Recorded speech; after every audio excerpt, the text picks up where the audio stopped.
There are few things that rain down shame on an evangelical more than perceived sexual sin. Whether or not you decide to sleep with someone is not a matter of spiritual discipline. It's about personal wants and ethics. It's a matter of what you know about you and determining to make choices that empower you while not damaging the other person or people involved. These thoughts are just going to come in and they're going to set up shop. It's that simple.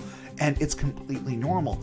But most of us had already had this shame driven into us over it to the point where that was the one thing that we believed was keeping us from knowing God better. If we are to assume that this God is real, He cares nothing about how people interact with each other.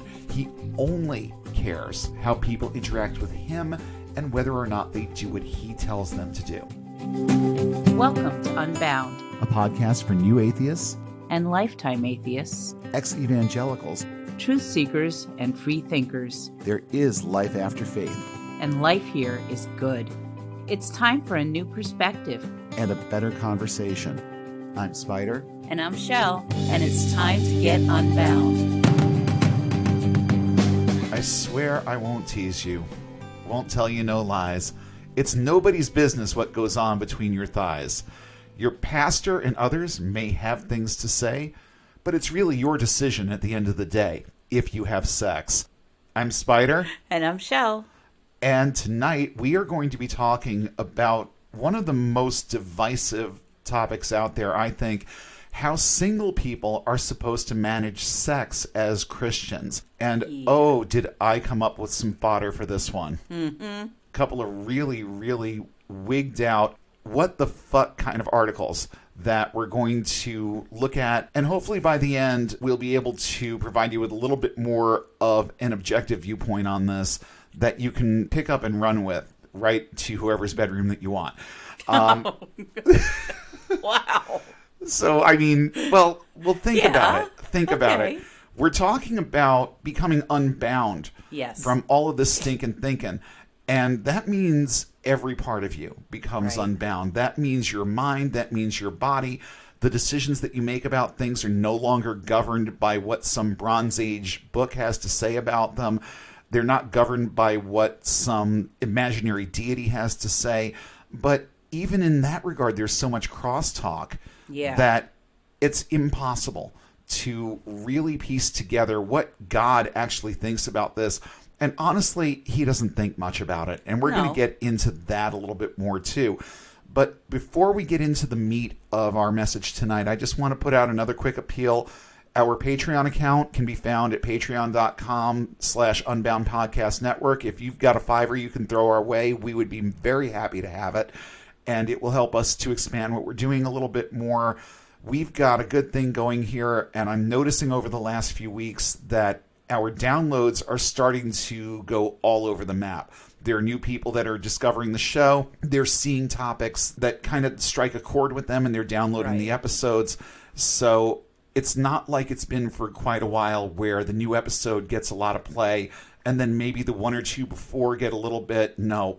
The downloads this past couple of weeks have been all over the map. So people are listening. So if that's you and you appreciate what we're doing here, we really appreciate you considering supporting us on Patreon and also doing all the other stuff that helps a podcast grow, like giving us the 5-star ratings where applicable, sharing out content on social media where it's relevant, and just letting people know that we're there.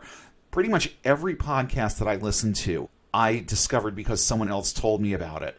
So I'm going to put out the same call to action that I do almost every week here. Tell someone new about this show this week. If you think it's a valuable resource and you know someone who could benefit from the content that we produce, let them know that we're out here, because that's going to be the easiest way for us to keep growing what we do here. That's really all I'm going to say about that. Also, YouTube, just real quick.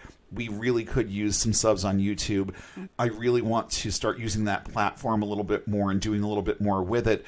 Right. But with the number of subs that we have right now and the number of views that we get on our content, I'm just afraid that if I do YouTube-only content, no one's going to see it. Right. So sub up, hit the bell, and hopefully within the next few weeks or so, depending on how things go, you'll start getting more notifications on YouTube that we've got stuff there that you're not going to get through the podcast apps. Right. And also along those lines, we are out there anywhere you get podcasts at this point. I haven't found a platform yet that we haven't hit. And if your favorite one is not one that we have hit, then let me know so that I can send our RSS feed to them and get on that platform as well. And if you have any topics in mind that we haven't covered yet and that you want us to talk about, just drop us a line. Absolutely, especially if you have something to say. Yes. You don't have to have a successful podcast. You don't have to be anyone that anyone knows. Right. Everybody's Unbound story matters. So if you have a story that you want to tell that you think people will benefit from hearing, I also put out a tweet this week for certain topics that we're trying to get guests for. So if you think that you've got something to say, by all means, contact us at unbound.podcast.network@gmail.com, or you can reach us on Twitter or Facebook or wherever you find us, wherever you hear us, wherever you interact with us. We would love to hear from you. And yes, absolutely. We do this for you. I do it for me to the extent that, it's cathartic because of what I've been through. But I'm not doing this for me. I'm doing this because hopefully somewhere down the line, it's going to change some people's lives. And if you think that you have a story that has life-changing power, or that you just want to get it off your chest and reaffirm for yourself that there are other people out there who understand what you're going through, then by all means contact us. We want to talk to you and we want to have you on. So with that, let's get into the heart of our message. As I was sitting down to research this week's episode, I opened up Google, just like I always do, looking for resources, and sometimes they're hard to find, mostly because of the spin that we put on things. Evangelicals, as I've said before on the show, are really, really good at hiding their tracks. So a lot of times it's difficult to find specific information on a subject that I'm researching.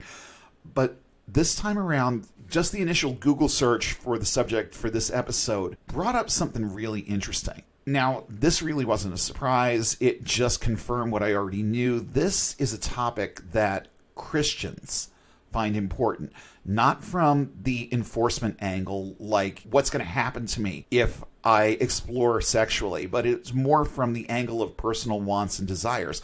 And you can tell by what Christians search on this topic that this is something that they want and they desire, and they are not satisfied with the answers that they're getting. They're curious about this thing called sex, but they're also scared to death of offending their God with how they manage it. So here are just a few of the related searches that popped up when I typed single Christians and sex into Google. Is it a sin to explore your body? How to stay pure while single? What does the Bible say about arousal? If you're burning with passion, just that phrase, if you're burning with passion. And then celibacy in Christianity. Well, let's take just a few minutes and look at these. Is it a sin to explore your body? In a word, no. Next question. No, I'm kidding. No, it absolutely is not a sin to explore your body. I've heard it explained this way before. I don't remember precisely where. It was either a podcast or some kind of radio show where the host made the point that, it's impossible to tickle yourself, or largely difficult to tickle yourself. I think that I've managed it once or twice, but probably not on purpose. Right. But giving yourself an orgasm is not a difficult thing to achieve. And I don't understand how you can look at something that your body does naturally, that you can actually control and manipulate a little bit, as being something that is sinful. If it's sinful, why were we made that way? How come I can't tickle myself, but I can get myself off? It makes no sense. How do you stay pure while single? Okay, well, define pure.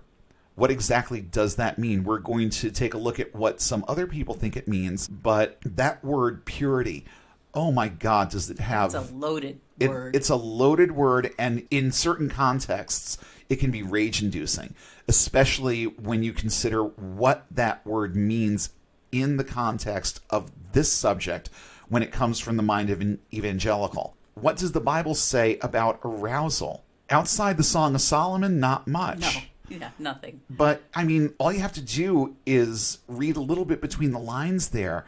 And this is someone who is worried about how often they become sexually aroused. And this can be men or women. Right. But for the most part, these are the guys that have these fears about what's really going on in my head if I'm getting erections all the time. Well, I'm sorry, when I was 14, 15, 16 years old, I could get an erection in the middle of math class for no reason whatsoever. So what does the Bible have to say about arousal? Probably nothing good, but nothing really concrete that you can dive into and exegete and explore and study. There's really nothing. And then there's this phrase, if you're burning with passion. Well, what does that tell me? It tells me that there are a lot of Christians out there who understand that they are sexual creatures. Right. And they don't know how to deal with it because they haven't been taught how to deal with it. Celibacy in Christianity, well, that really is the bottom line solution that they offer people, and then they do it in such a manipulative way. Oh, yeah. One of these articles in particular, I almost had to give myself my own trigger warning going through this stuff because, and it's happened before, where I'm researching stuff for this show and it's all just so rage-inducing. Sometimes I have to put down the laptop and walk away and, okay, you can't get overly emotional about this. You have to talk about it at least semi-objectively, at least from the standpoint of what you want to say about it. And I've gotten a little hot under the collar on this show before, and I don't apologize for that. But I think this is a topic where there's enough uncomfortableness to begin with without adding the extra dose of righteous anger to it. So I went through 2 articles in particular that I'm going to reference a little bit later, and the bile that existed in these articles was just, it was rage inducing. I had a couple of walk away moments, we'll put it that way. But the fact that these related searches were the ones that topped the list tells me without a doubt that Christians want to know more about their own sexuality and that they lack education and objective viewpoints on these and a lot of other related subjects. Now, when it comes to indoctrination about sexuality, it starts early. Yeah. Sometimes early childhood. Remember a couple of weeks ago, we were talking about that Christian school that had a class on marriage for second graders? Yeah. Well, there are varying motivations behind that. Right. But it just goes to prove how early on they want to get this thinking in there. It reaches a fever pitch when children hit puberty. And the idea of controlling people's sexual behavior is also an integral element to evangelical indoctrination. They take this subject very seriously, and there are few things that rain down shame on an evangelical more than perceived sexual sin. Oh, yeah. We are taught from the time that we can understand, or from the time that we enter this thing called evangelical Christianity, that we're supposed to treat our sexuality as something from which we need protection, and that we must learn to control it if we want our lives to reflect the newness of being born again and the transformation by the renewing of our minds in Christ Jesus, as referenced in Romans 12:2. If we fail to keep this part of us under wraps, it is indicative of a false profession of faith and a failure to let the Holy Spirit have reign over our thoughts and deeds. You can't claim to be a new creation while still adhering to a way of thinking and behaving that you did before you got saved. This is all stuff I used to preach on. Oh, yeah. I know. mean, I remember. seriously. So, if you have sex outside of marriage, you are living in a state of unconfessed sin, and in many evangelical circles, that leaves you either backslidden or having never been saved in the first place. See, that's how the Baptists get around this whole once saved, always saved thing. Oh, yeah. They'll say, well, you know what? If you prayed that sinner's prayer, came down to the altar, did all the things, but then went home and slept with your boyfriend again, guess what? You were never saved in the first place. It's not even a matter of losing your salvation. You didn't mean it, so you never got it. And, of course, that sort of behavior also leaves you in danger of going to hell even after accepting the gift of God's salvation for yourself. Because, again, if you continue sinning, then you didn't mean it. Right. There are few things used to judge Christians more widely, more harshly, or more critically than sexuality and sexual behavior. You're guilted if you don't tithe. You get passive-aggressive greeting cards if you don't show up at church for a couple weeks. But you are mercilessly outed, shamed, and practically dehumanized if you fail sexually. So let's take a look at some of the lies that we're told about our sexuality when we leave this subject in the hands of evangelical leaders. For starters, you have to be married to have sex. That's just a given. You have to suppress your urges until you're married. And guess what? That means not masturbating either. Physical contact of any kind with a member of the opposite sex, we won't even get into the alternative lifestyles aspect of this right now. But just having physical contact with someone else will lead to sex, and you'll regret it. That was Word of Life's whole thing. Oh, yeah. Now, I found that the Pentecostal churches that I went to weren't quite as puritanical as this. They didn't really look down on a teenage couple holding hands or anything like that. Right. It really, there were things that were tolerated that wouldn't have been, say, on Word of Life Island. And I attended more than one seminar on managing your sexuality at like age 13, 14, or 15. They were drilling this into us at camp too. There was at least one talk during the week every single year that I was there that dealt specifically with this subject. And then the call to action at the end was to stand up if you agreed that you were going to take a hands-off approach to your relationships until you were married. And of course, pretty much everybody in that place stood up. Nobody wanted to be seen sitting down. Not for that. No. Not in that context, that's for sure. So, of course, the entire room was on its feet every single time. But this very notion that holding hands will lead to sex, they told us this in so many words, that holding hands with someone will eventually lead to sex if you leave those behaviors unchecked. Kissing, that was even more problematic because now it escalates into things like touching and heavy petting and all of that.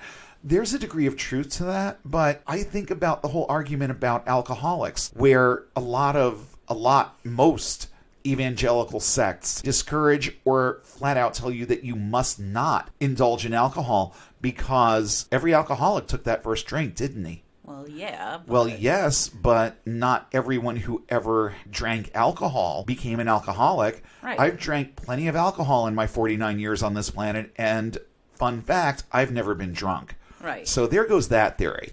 So no, certain behaviors and activities are not a de facto lead-in to sex. No, not at all. That's not the way that it has to work. Can it? Sure. Does it? Sometimes. But does it have to? Absolutely not. Then there's the notion that sex outside of marriage will damage you physically and emotionally. Oh my God, did they run a train on this one with us too? Oh, yeah. Making it sound like if you had sex before you were married, then you were just damaged goods after that. What were some of the things that they used? The chewed sticky tape and chewed gum. Crumpled paper. There was just a lot of them, and it was all like really disgusting. Oh, yeah. It was all like super, super gross. You lose your utility value. You lose your aesthetic. You lose anything that you had that was virtuous when you give this away to someone who is not your spouse. And that's complete and total bullshit, and we're going to get into reasons why a little bit later about that too.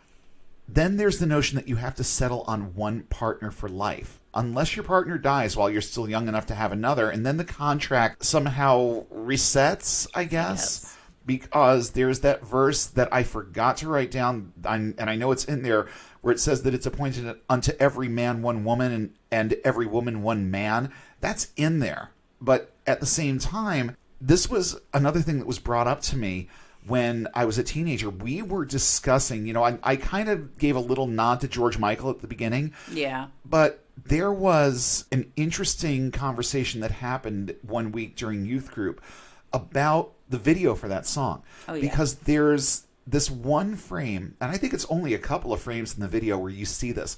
There's a sign that somebody's holding up that says explore monogamy. So what that was interpreted to us as meaning, and this is what our youth pastor told us, it's like monogamy means one partner, period. One sexual partner. But in George Michael land, it means one partner at a time. Which is the way that a lot of people deal with their relationships. Well, The yeah. vast majority deal with their relationships that way. And even when you follow quote-unquote biblical models, which are very, very loose to begin with, Yeah. the whole one man, one woman thing resets if someone dies. That's where the whole till death do us part thing comes in. Right. So if your partner dies, then you are now free to select another one. So the whole explore monogamy thing does, in fact, make its way into the evangelical model of marriage. It's just that you can't get divorced and remarry. Someone has to die before you can experience this and explore it with someone else. Sexual attraction to someone you don't necessarily want to marry is wrong. You can't look upon a woman with lust, because if you look upon a woman with lust, you're committing adultery in your heart. That's Jesus talking right there. So being attracted to someone without having the thought in your head of marrying them, well, that's basically emotional rape. And no, boy. it really is not. No. Strong sexual attraction to someone you don't know well and don't look at as marriage material is an indicator of sinful tendencies or unconfessed sin. Mostly the sin of lust. Let me tell you, there was that one part in the VN weekend where we would literally nail our sins to the cross. They would come around with these little sheets of paper, and you were supposed to write down the one thing that you felt was keeping you from really knowing God and being a better Christian and all of this. You were supposed to write it down on this piece of paper, and that was your confession of sin that you would then bring up to the front and literally, physically nail it to a cross.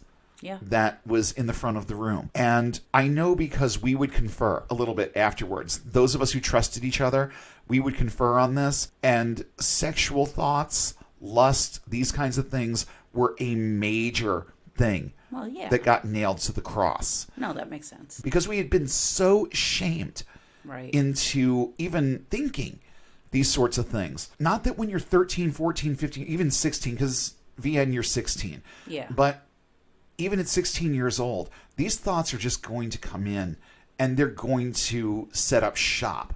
Well, It's yeah. that simple. And it's completely normal. But most of us had already had this shame driven into us over it to the point where that was the one thing that we believed was keeping us from knowing God better. And it's the sentiment that comes up in at least one of these articles that I'm going to reference in a little while too. Let's see, what else do I have here? You can commit adultery or fornication through nothing more than lustful thoughts. We just went over that one. That's Right. Jesus talking about It's how just- looking at someone with lust is the same as doing it with them. And no, it is not. Birth control is wrong in or out of marriage. How many lies were we told about this? Oh, yeah, right. To the point where we didn't want to even consider it Yes. until we talked to an actual medical professional about it and learned what it was really all about. Right. Using birth control while single is indicative of an intent to sin. Yeah, no. No, it really isn't, because Yeah. I know plenty of women, especially young women, who the first few years of their periods can be very volatile and can be very painful. Yeah. And the pill can actually help regulate Right. and alleviate some of the pain Yeah. that they experience. So just because a girl is on the pill does not mean that she's DTF. Yes. Okay? That's not and what it means. a lot of girls get prescribed for acne, like cystic acne, which Yep. is really painful. Cystic acne sucks. It does. I have had it. It is not fun. And I think it's neat that the ladies have something that they can use for that isn't a Right. topical. Right. It's a little bit more comprehensive. Right. It controls the hormones so that it doesn't get as bad, Right. as hormonal acne can sometimes get. Yeah, definitely. But yeah, there's a lot of reasons, and I don't know them all, but I know there's a lot more reasons to regulate your hormones. Oh, yeah. All it does is regulate your hormones. Mm-hmm. It just makes your womb inhospitable to conception, basically. Right. That's the sum total of what it does. Yeah. It simply makes it impossible for the egg to implant. Right. So we were told that it was abortive, and it is Right. absolutely not abortive. No, it is not. It doesn't facilitate or create an environment for fertilization. So no, it is not abortive in any way, shape, or form. But we were led to believe that, weren't Oh, we? sure. Yeah. Through more than one source, we were led to believe that. Oh, sure. It's crazy. And the last little bullet point on this list that I came up with, these are just brainstorming points. Your virginity matters. So let's talk for a few minutes about what this thing called virginity is. Now, when we were putting together the notes for this and doing our little pre-show conference that we do, Yeah. I said, you know what? The women out there are not going to want a guy mansplaining this. So there's a link in the show notes to an article in Planned Parenthood that goes through this very succinctly, but I'm going to have Shell talk about this one, what this whole concept of virginity actually entails. And I think, especially if you are evangelical or just coming out of this, I think you're going to find this interesting. So what exactly is a quote-unquote virgin? A virgin's someone who's never had sex. Okay. That's it. Right. But, I mean, that applies to men or women. Right. But in terms of women, there's a physical aspect to it as Right. well. There can be a physical aspect to it. The vagina has, in its opening, has a thin tissue called the hymen that stretches and flexes as you go through your cycle every month. Sometimes it's only big enough to maybe get a tampon in during your period and let blood out. But, a lot of times it can be more flexible, like when you have a baby. Yep. It's very flexible, it's very thin, and sometimes, not all the time, sometimes the first time you have sex, it can stretch and bleed a little bit. And that can happen doing a number of things. Right. It can happen inserting a tampon. It can happen as a result of masturbation. It can happen as a result of a bad fall. Yeah, one girl I knew in grade school had it happen while she was doing a penny drop from the jungle gym and basically just fell really hard. Yeah. Horseback riding, bike riding, Yeah. running. A lot of track and field people have had that happen. Oh, yeah. Yeah. And it's not like a freshness seal. No. You no. cannot pop it. It doesn't pop. No. There's no cherry to pop. That's the thing. It's not like a membrane covering the whole thing. It is not a freshness seal. Right, but that's how they described it, at least in the circles that I moved in. Well, it was described as something that created a barrier. That you penetrate. Exactly. But it doesn't. It can't. No. And with all due respect, if there is something holding your vagina closed, how on earth does period blood pass? Right. Isn't this a great contion? It is a for great podcast? conversation. No, but no, it's a frank conversation, yes. and that's what we need here. Right. And there's some women who have a hymen that does cover too much. It's not completely closed, but it covers too much, and they have to have that taken care of by a doctor. Right, because sex is never going to feel good because you don't break it. It can stretch and it can rupture, but it's just like anything else, it's going to heal. Right. So there are some women out there, if they want to enjoy sex, they need to have this procedure to basically make sure that it's not getting in the way. Right. But it never goes away. It's not something that, like you said, it's not a freshness seal. No, but just once your hymen is stretched open, it won't grow back. The idea of regaining your sexuality by abstaining for a certain amount of time, a lot of women will say, oh, it'll grow back. But here's the thing. It doesn't really, quote-unquote, grow back. No, from what I've been told, if a lot of time passes, and we're not talking weeks or even months, we're talking if a lot of time passes. Decades. Then it can become more elastic again, and it can go back to its original shape, but it takes a long time. And even at that point, it's been stretched and manipulated to the point where if a woman starts having sex again, it's not going to be the uncomfortable thing that it could be the first Right. couple of times. Right. And some women don't even have that issue, No. which Some women don't. I was surprised to learn that, because everything that I knew about this part of it came from my youth pastor Right. and other resources within evangelical circles, and nothing from science. Absolutely nothing Well, no. from the standpoint of science. No, there wouldn't be anything from science because they don't want you to believe science. They don't want you to trust it. No. They just want you to believe them. There are some cultures, and I think that this might show up in the Bible once or twice. I don't know. I think it's more of a cultural thing where, and this came out in a youth group talk too, there are some cultures where blood on the wedding night is used as proof of purity. Right. What about these women who don't bleed? Because plenty of them don't. Right. And in those instances, it raised all kinds of questions as to what she was doing before she got married. No, Right. it has nothing to do with what she was doing before she got married. It has to do with who her parents were and what genetics were imparted to her. Right. That made that membrane small enough to not matter.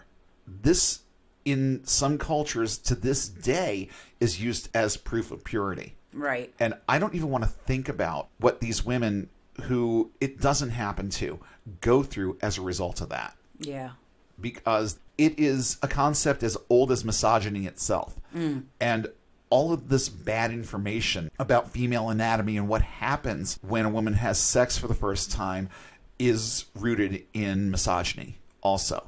Because definitely. it's definitely framed in a way that gives the man control. The man is taking something from her that is of extreme value. And that's the spin that's placed on it. If you lose your virginity, you're losing something that you can never get back. Right. Well, that's true to the extent that now your brain has cataloged the experience and knows what sex is and knows what it feels like. Right. But the catastrophic emotional damage that they say it can do is ridiculous. And I'm going to qualify that a little bit later too.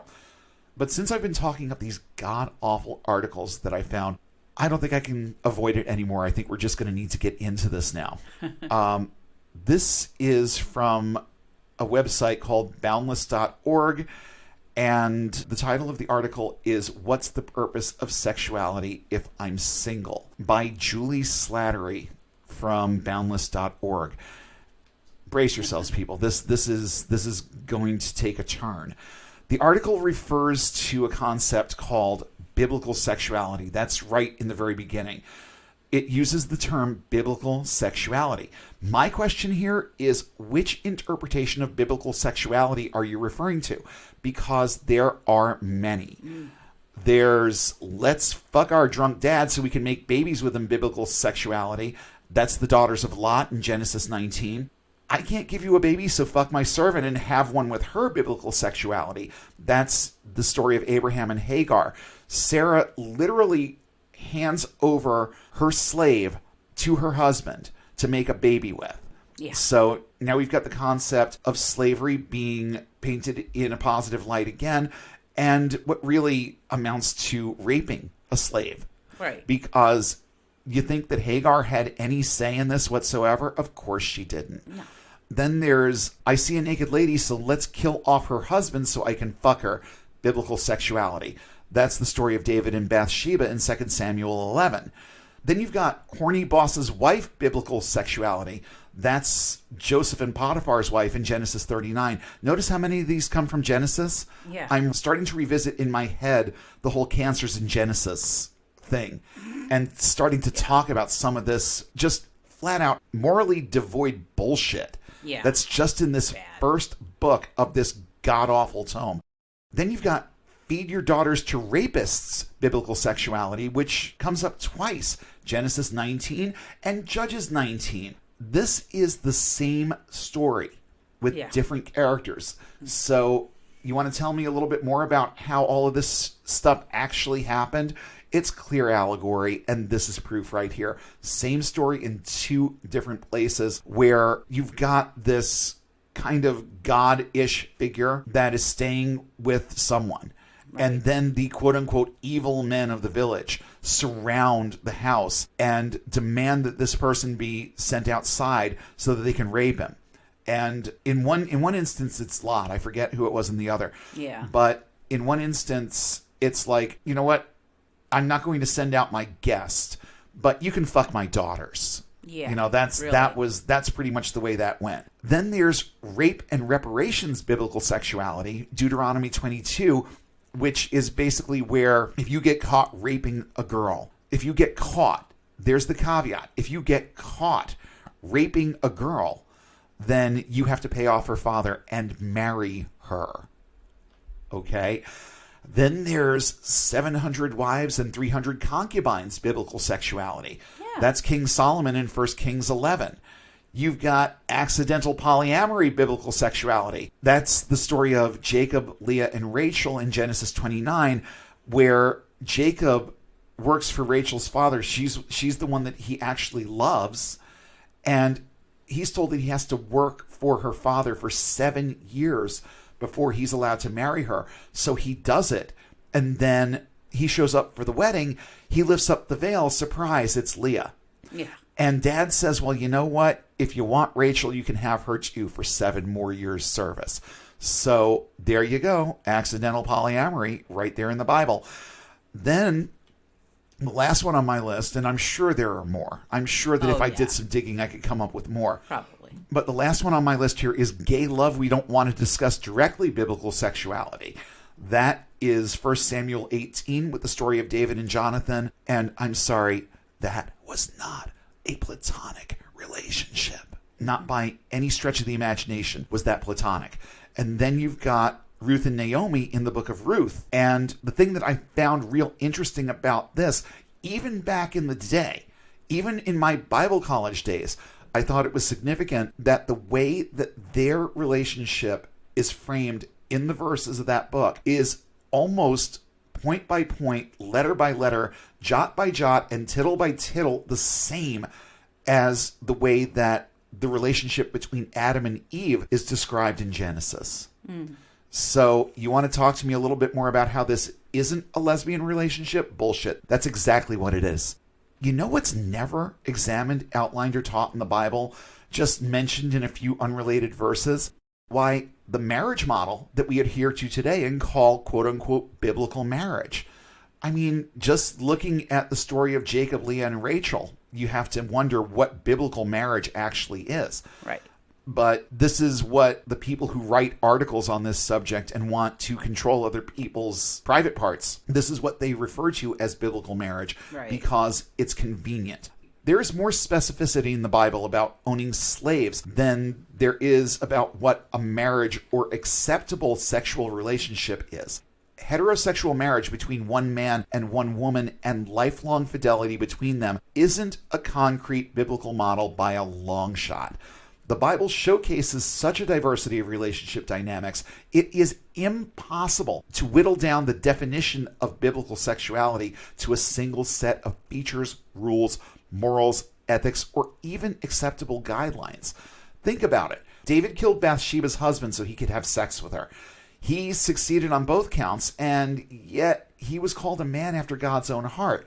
And yes, it's alleged that he repented later. I think it's Psalm 51, created me a clean heart, that was supposed to be his confession and act of repentance for that. But still, there are consequences in the Old Testament for everything from sassing your parents to picking up sticks on the Sabbath. But having sex with your father, no lightning bolts there. That's what the daughters of Lot did. Amassing a harem that's bigger than most church congregations, that's A-okay with Yahweh too. You raped a girl, or let's be fair here because I've heard it interpreted this way too. You raped a girl or just had sex with your girlfriend and got caught, God's going to stay out of that one too. No smiting here. Just pay off her father and marry her, and it's all good. And there's more here. Oh, there's so much more.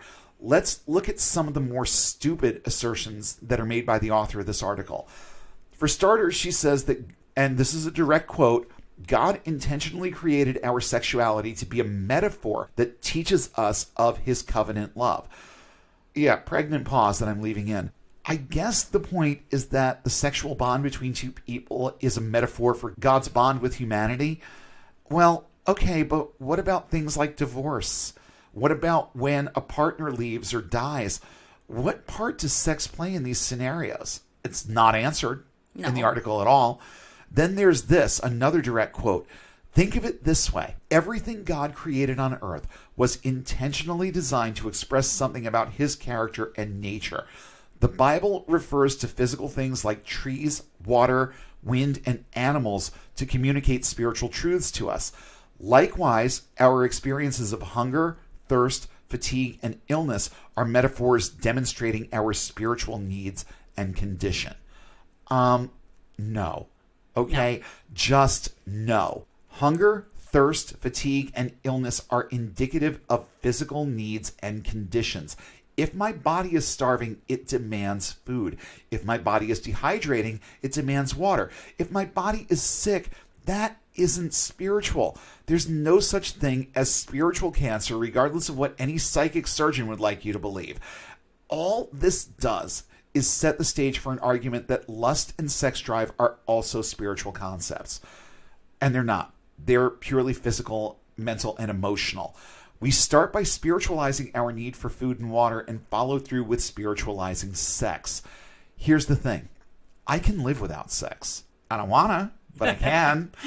I can't live without food or water, though. That's the thing. There's no spiritual discipline that negates those very physical needs, and there is nothing I can learn by not seeing to them other than that denying my body these things will result in a slow, painful death. And there is nothing that I can learn from denying myself sexually besides how shitty it feels and how it drives my thoughts and emotions into places I may or may not be equipped to manage before they turn self-destructive or start doing damage to others. Right. Then, to qualify the whole covenant aspect of the argument, there are these 3 bullet points. Sexual desire invites you to pursue covenant. Sexual intimacy within marriage is the celebration of covenant, and sexual faithfulness is the promise of covenant. Oh, she sets this up well. Now our ability to save sex for marriage and keep it in marriage is indicative of the depth of our commitment to Christ. Translation, if you don't do things this way, you will never understand God and you will never be a good Christian. Right. That's precisely what she's saying. The next point she makes is that our sex drive exists to teach us spiritual discipline. Okay. What? Now, to be fair, there is a lot to be said for having restraint. For some, jumping from encounter to encounter can skew their view of sex. It can damage their self-esteem and can make forming strong bonds with their partners difficult. But for others, those kinds of bonds might not even be what they want. Some people actually want a less involved, less intimate experience of sex. They don't have to be in love or even care that much about the other person that they're with. There is nothing wrong with this if everyone involved has the same motives and understandings of what the relationship is, if one even exists. I mean, one-nighters are still and always will be a thing too, and I'm not sure that I would characterize a one-nighter as a relationship. Right. That is what it is, but I wouldn't call it a relationship. The point is that restraint means different things to different people. For some, it means thinking twice before sleeping with someone and having clear goals and objectives for what they want the encounter or relationship to mean. For others, it means inventorying things about a potential partner over time and deciding if it's a good match before they do the thing. Whether or not you decide to sleep with someone is not a matter of spiritual discipline. It's about personal wants and ethics. It's a matter of what you know about you and determining to make choices that empower you while not damaging the other person or people involved. The next point that she wants to make here is that our sexuality is designed to trick us into getting married, and she says it in so many words. It's designed to trick us into getting married so we can understand the concept of a covenant. And here's another quote. Marriage is metaphor. For most Christians, sexual desire will eventually lead us to the covenant vows of marriage. Largely because of sexual and romantic longings, we will sacrifice time, money, and our vocational goals to pursue love. I've never done any of those things. I can't speak for anyone else, but I have never done any of these things. But according to her, this is a good thing. Back to the quote. In one respect, sexual longings trick us into making a lifelong promise that will ask far more from us than what we anticipate. But in working out this covenant promise over a lifetime, we relationally and physically live out the metaphor of how God loves his people and how Jesus loves his bride. So the basic sentiment here is that our understanding of God and our relationship with him is the culmination of a lifetime of learning how to manage our sexuality. In the mind of the author, it all hinges on that. Our level of sexual discipline indicates how well we understand how much God loves us. It's kind of creepy. Yeah, very creepy. And yeah, very, very creepy. Is there a more toxic way to see ourselves and our very natural urges that may or may not revolve around one person forever? I don't think there is. I haven't seen anything more toxic than this concept right here. This one was a new one for me when I saw this. Yeah. If God is capable of loving more than one person, why is it a bad thing for us to love more than one person? Having multiple partners is not indicative of a lack of ability to understand the concept of a covenant.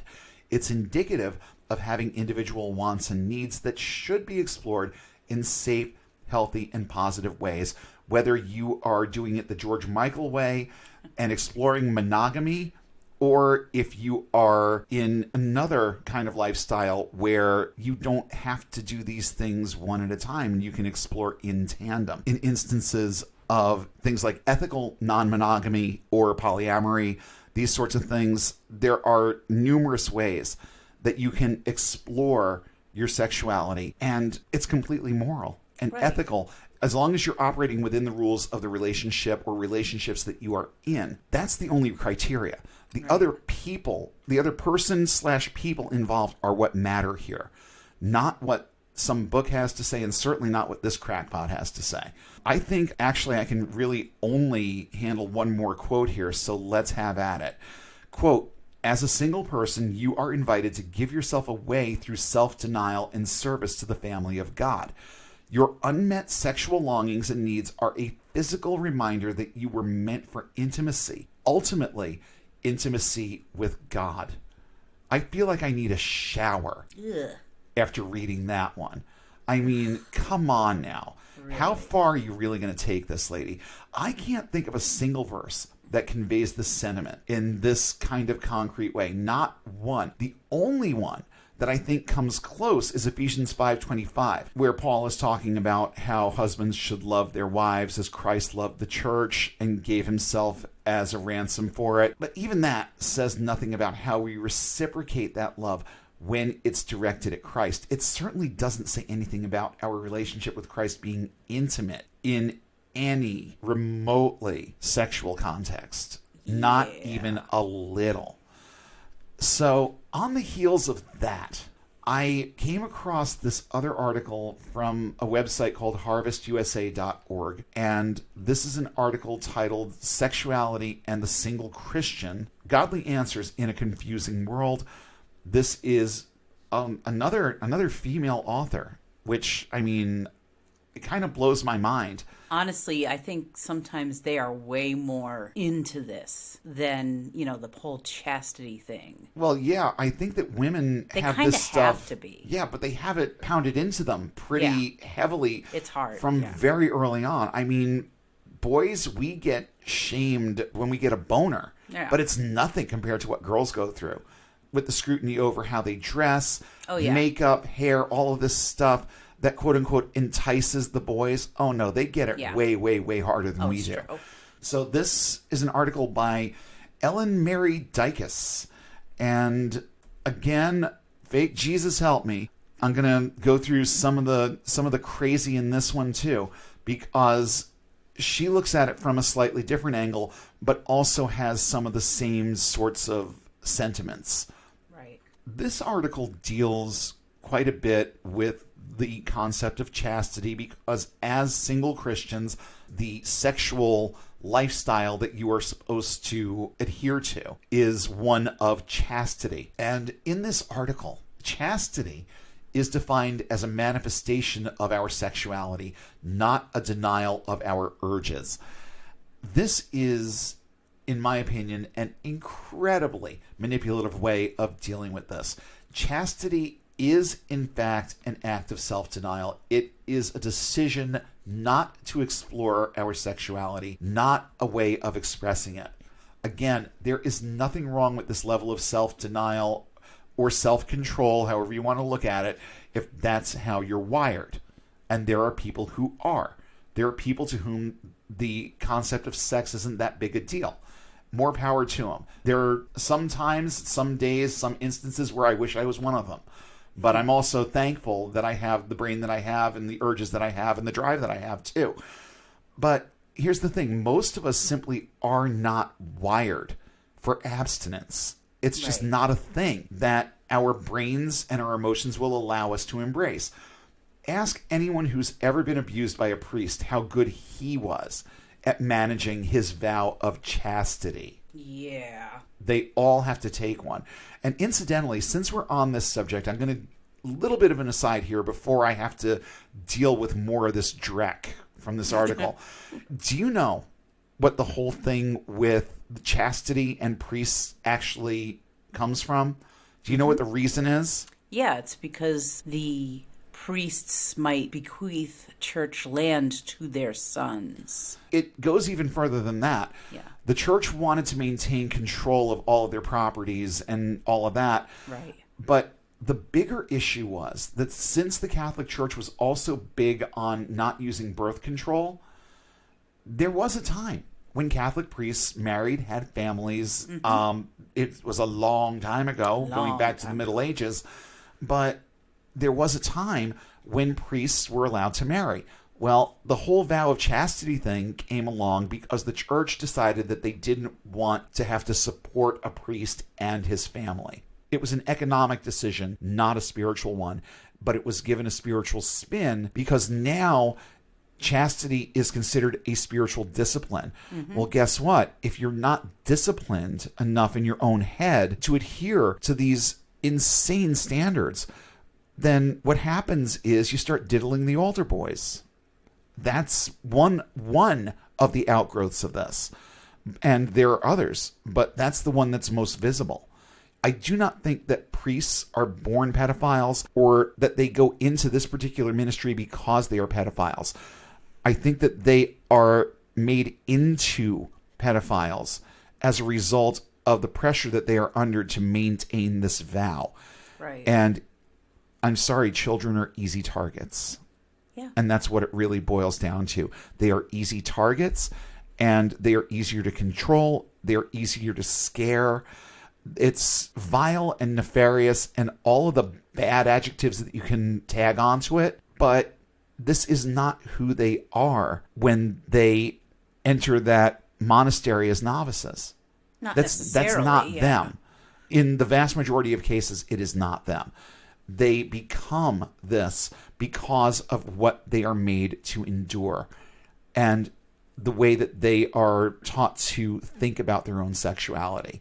That's where the major problem with this lies. And it all stems from an economics decision, not a spiritual one. Right. So with that little aside set aside, whether you're a Catholic priest or just a kid at a Bible camp, you can make decisions. You can even take vows. You can stand up and say hands off until marriage or whatever it is. But that's not going to change who and what you are. And it's not going to change your motivations, your desires, or your drives. Being forced to make those decisions as part of a spiritual mandate can be very detrimental to how we start looking at sex and how we manage our own urges. That's whether you're a Catholic priest or whether you're a 16-year-old alone in the basement with your girlfriend. It doesn't matter. The author of the article then asserts that, quote, single sexuality has unique features. And here come the features. It is Christ-centered in that abstinence outside of marriage is sanctioned in the New Testament, which is true, and remaining chaste is a testimony to one's commitment to follow Christ. Same basic sentiment as in the other article. You can't be a good Christian if you don't live a life of chastity while you're single. The second part is that it's a denial of self and an exercise in putting others before ourselves to remain chaste. If we don't sleep with someone who winds up marrying someone else later, we have ensured that this person we love doesn't enter into marriage as quote-unquote damaged goods. Yeesh. Third point, it involves protecting your own emotions from all the quote-unquote bad things that come from sleeping with someone and eventually breaking up with them. Because when you sleep with someone, you become one flesh. And when the relationship ends, a part of you dies or disappears with the other person. It's like Horcruxes, for fuck's sake. Every time you sleep with someone, a little piece of you just sort of goes with them. Yes. You know? I remember hearing that a lot. Yeah. Wasn't it even a song? It was Paul Young. Every time you go away, you take a piece of me with you. Oh, God. Oh, my goodness. That was not even a Christian song. No. Also, engaging in sexual activity pushes aside your relationship with God because you're doing things he doesn't want you to do, favoring your relationship with a person over your relationship with him. And by his own admission, he's a jealous asshole. Yeah. Well, he called himself a jealous God. I called him a jealous asshole. And so do a lot of other people, and they're right. The fourth point here is that it frames self-discipline within the confines of sexual behavior as an act of worship. The whole concept of offering your bodies as living sacrifices that we read about in Romans 12:1. Finally, being chaste and being sexually active are equal states of our sexual being. No, they are not. In one instance, you are experiencing things and cataloging emotions and learning how to manage and not manage intimate relationships. In the other, you're taking cold showers, getting more frustrated by the day, and becoming less and less capable of managing your urges in a safe, therapeutic, and mature sort of way. Those emotions and urges cannot mature without both examination and exploration. Does that mean that you have to have sex to mature emotionally in your sexuality? Well, no. It means that you need to be in charge of how you manage your sexuality and not leave it to a book, a pastor, or someone else's opinion of what your sex life should look like. And here's a little quote from the article. Godly unmarried sexuality exalts Jesus, puts others before self, is good, and reveals Christ to others. Okay, I'm going to pick this one apart a little bit. Apparently, Jesus doesn't want me to be happy or make adult decisions, and really, this falls in lockstep with the concept of childlike faith. Daddy's supposed to be the final authority here, isn't he? I mean, we already know that God doesn't give two shits if we're happy. It's obvious, and I challenge anyone to show me anywhere in Scripture where he even makes passing reference to someone's happiness or contentment. It's not there. He only cares that we are obedient to him. He doesn't care if we're happy. He just wants us to be compliant. But how does not sleeping with someone exalt Jesus? And how does not sleeping with someone put others before ourselves? Well, we talked about the damaged goods aspect of it, but are we not sleeping with that person to protect them from being labeled quote-unquote used, or let's even call it refurbished if they repent? Or are we abstaining to build confidence in our own faith? If it's the latter, well, it's about us every bit as much as it is protecting other people from becoming damaged by us. Then she says that abstinence is good. For who? This might be true if you're asexual and really don't want to deal with the responsibilities of sex, but for the rest of us, how is this particular area of self-denial good? We can observe the damage that it does. We do observe the damage that it does. And, we talked about Catholic priests, and there are so many other examples. But her last point here is one that really jabbed at me. This was one of the close the laptop, walk away kind of moments. Yeah. Not having sex outside marriage somehow reveals Christ to others. Oh, come the fuck on. How exactly? Never once when I was witnessing to someone did I use my own decisions about my sex life as a means of convincing them to believe the gospel. Right. Never.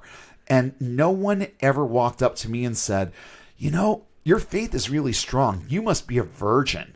Yeah. It never happened, not even once. Now, the last little bit of divisiveness in this article comes in the form of the assertion that God provides escape routes when we feel tempted. And this is a biblical concept. It shows up in 1 Corinthians 10:13. You will not be tempted beyond that which is common to man, but in all things God provides an escape route. That's horribly paraphrased, but that's what it says. This comes in the form of his own protection and counsel, and the placement of people in our lives who can run interference on our urges by simply being there. That's the point that she's trying to make. And one more little snippet here, directly from the article, quote, "These brothers and sisters are his kingdom community for you on earth that he gives to teach, counsel, comfort, guide, and love you." Well, that's great. Now tell me what to do when I fall for one of my, quote, sisters in the Lord.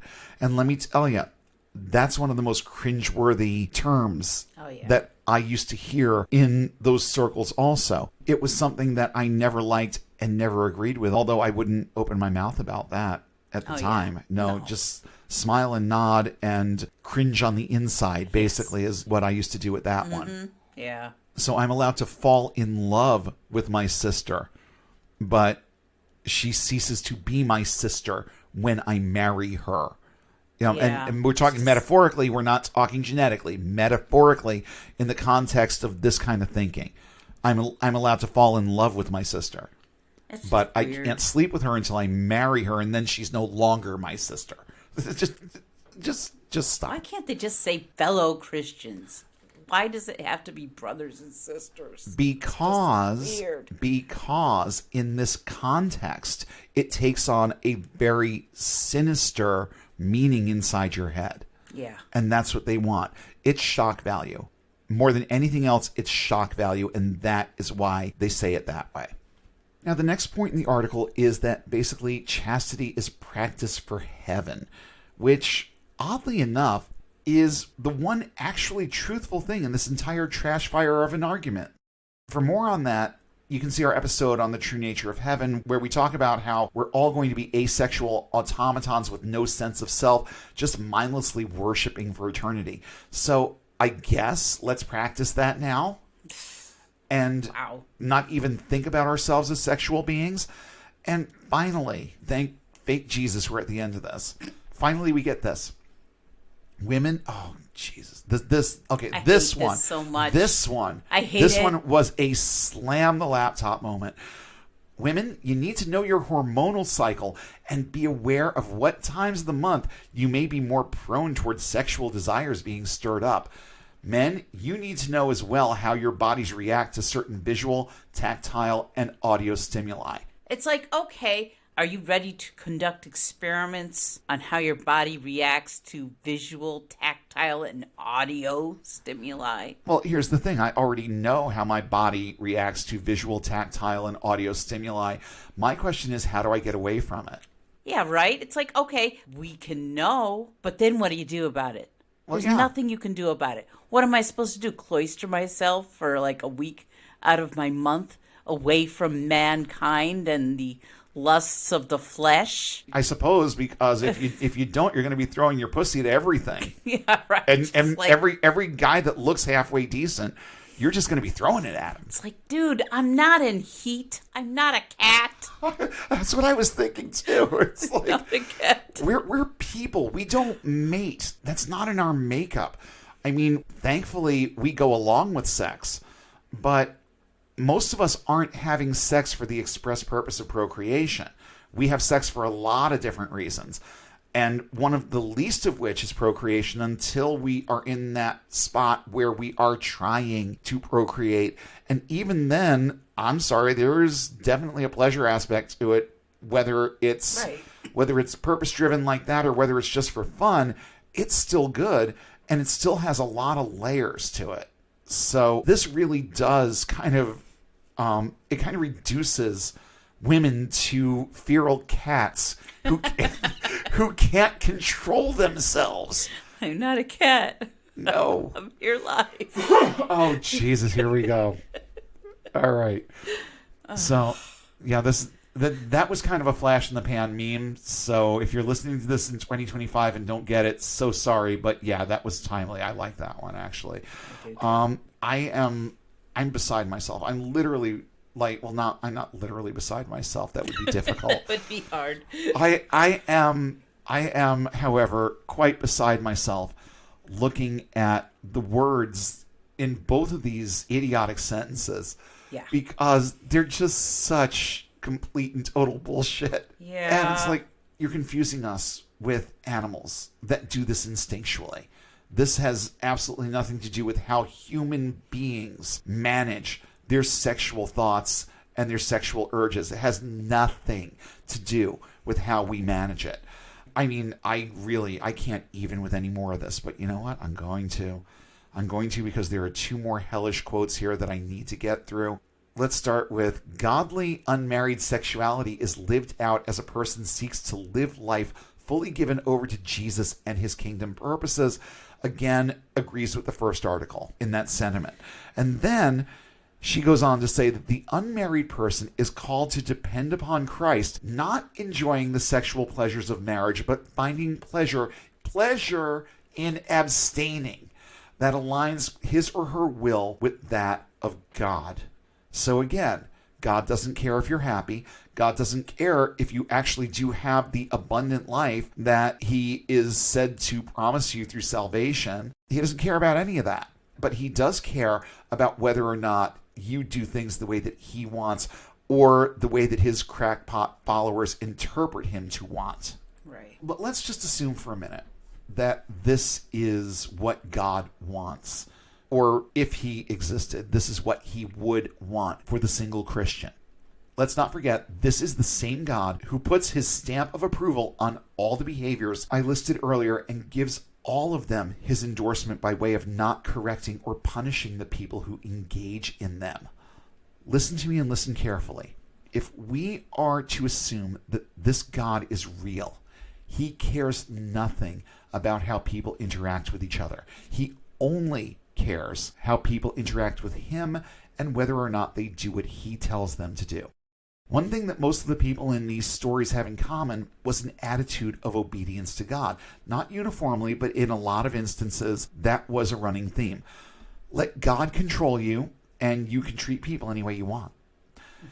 There are no stories or verses in the Bible that corroborate any of the opinions in these articles, except for maybe a couple of fleeting out of context scripture verses here and there. All of them are largely, and some totally, extra biblical, and they reflect the attitudes of the authors, not the authoritative word of God, as Christians will describe it. And just another little pet peeve of mine here, don't bring up Sodom and Gomorrah as an example of this. God didn't destroy these cities because they were full of quote-unquote sexual deviants.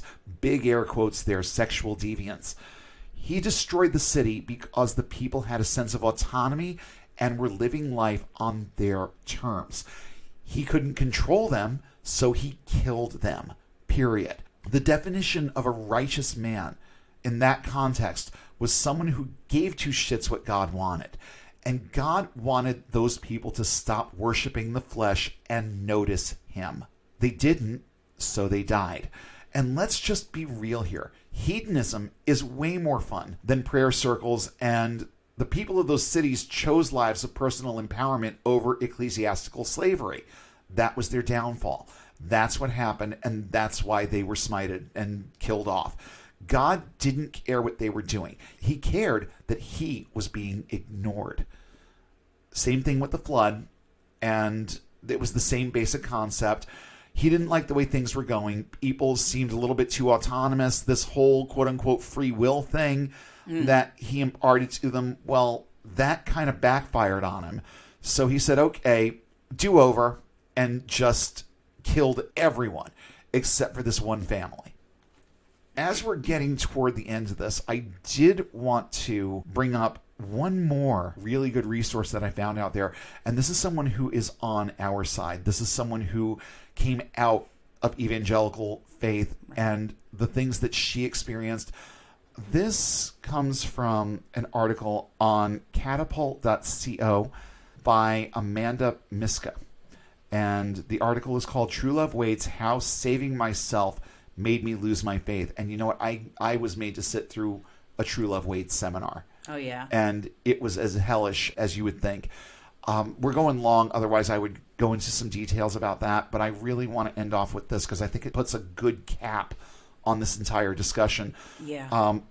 I think that some of the points here explain the dangers in this kind of thinking better than I ever could.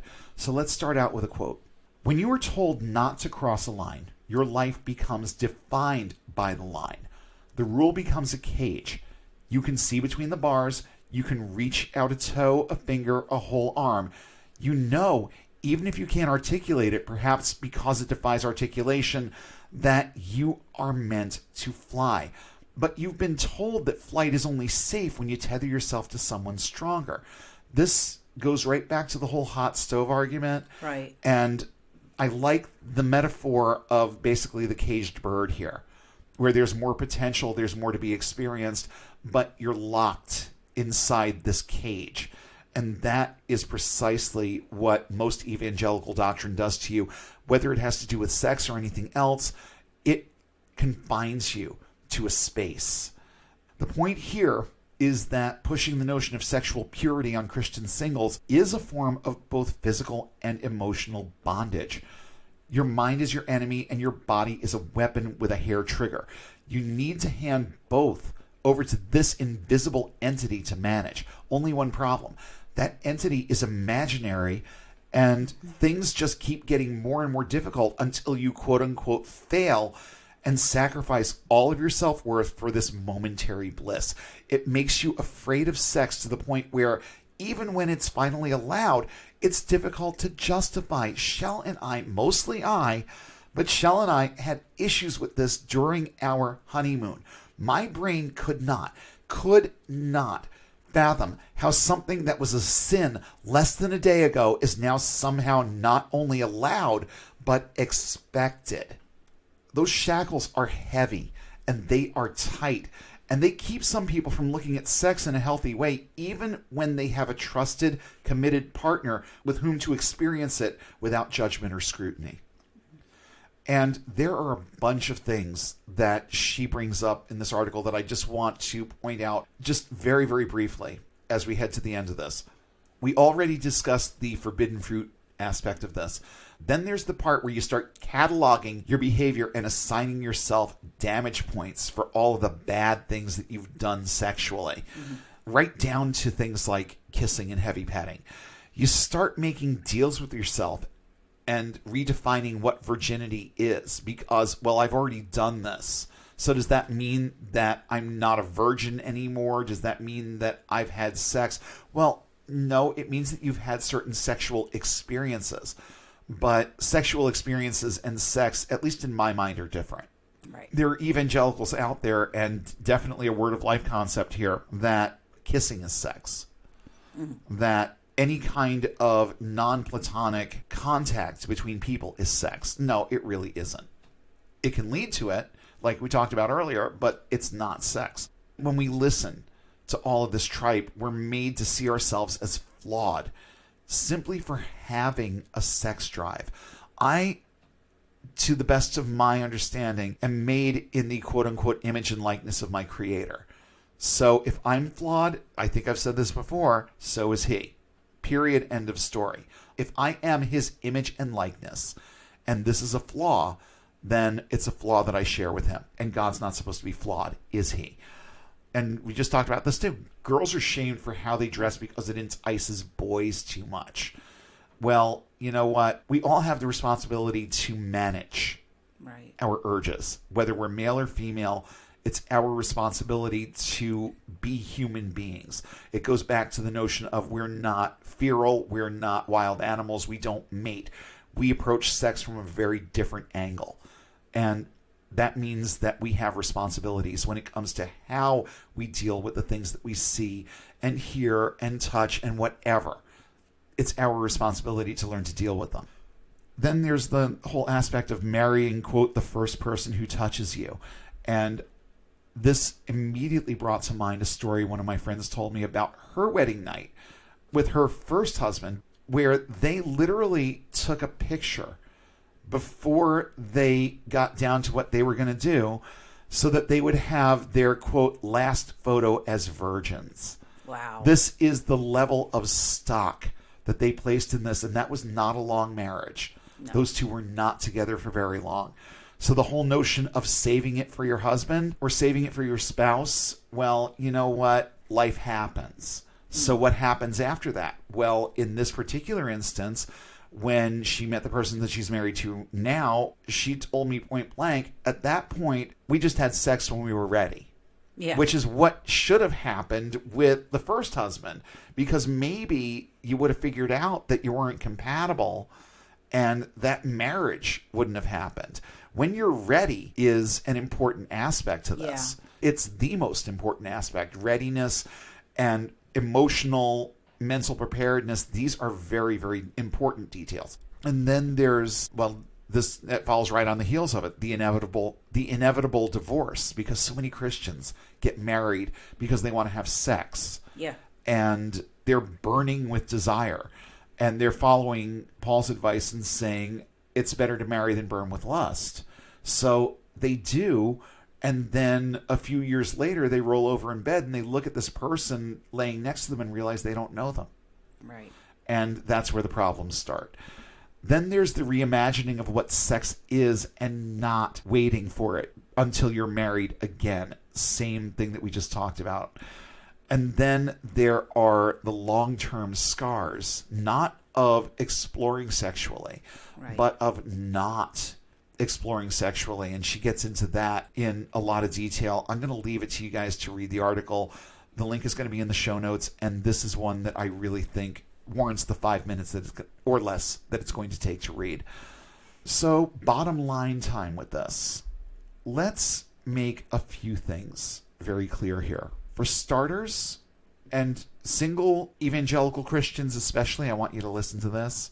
And if you're coming out of this and your mind is just starting to change and you need a little bit of affirmation that the things that you're thinking about this are true, listen up, because this is for you. For starters, your body is yours. The only one who can decide what to do with it or what is done to it in a sexual context is you. You will not find yourself feeling empty and alone forever if you break up with the first person you have sex with. You are not damaged goods if you decide to marry someone after sleeping with someone else. Your feelings, desires, and impulses are natural, and they are good. They indicate that nature has done its job, and that, in the simplest of terms, is giving your brain a sense of urgency to procreate. They also indicate the intricacy of your mental and emotional makeup, since making babies is probably the last thing on your mind when the heat is on. We have sex for a lot of different reasons. Some are good, some are bad.